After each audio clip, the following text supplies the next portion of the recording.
நாம இந்த காணொலியில குடமுத்திரையன் பத்தி பார்க்க போறோம். இது அவருடைய முழுமையான பெயரா அப்படின்னு பார்த்தா இல்லைன்னு தான் சொல்ற மாதிரி இருக்கு. ஏன்னா அந்த கல்வெட்டு நிறைய சிதைந்து போயிருக்கிறதுனால இந்த பெயர் மட்டும்தான் கிடைச்சிருக்கு. அந்த கல்வெட்டு சொல்ல செய்தி என்னன்னா, குடமுத்திரையன் மணவாட்டி ஊர் குளத்திற்கும் பள்ளிக்கும் கொடை கொடுத்துருக்காங்க அப்படிங்கிற செய்தி காணப்படுது. இந்த கல்வெட்டு வந்து தஞ்சாவூர் மாவட்டம் பொன்விளைந்தான்பட்டிங்கிற ஊர்ல உள்ள கல்வெட்டுங்க. அடுத்து நாம வங்காரமுத்திரையர் பத்தி பார்க்க போறோம்.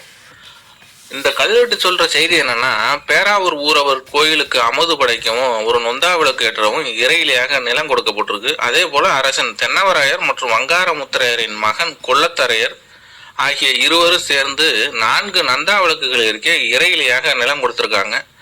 அந்நிலங்களை இக்கோயில் 30 வட்டத்துக்கு காணி உடைய சிவ பிராமணர்கள் பெற்றுக்கொண்டு விளக்கு எரிக்கவும் நாள்தோறும் திருவமுது படைக்கவும் ஒத்துக்கொண்டு கல்வெட்டியிருக்காங்க. நன்றி உறவுகளே.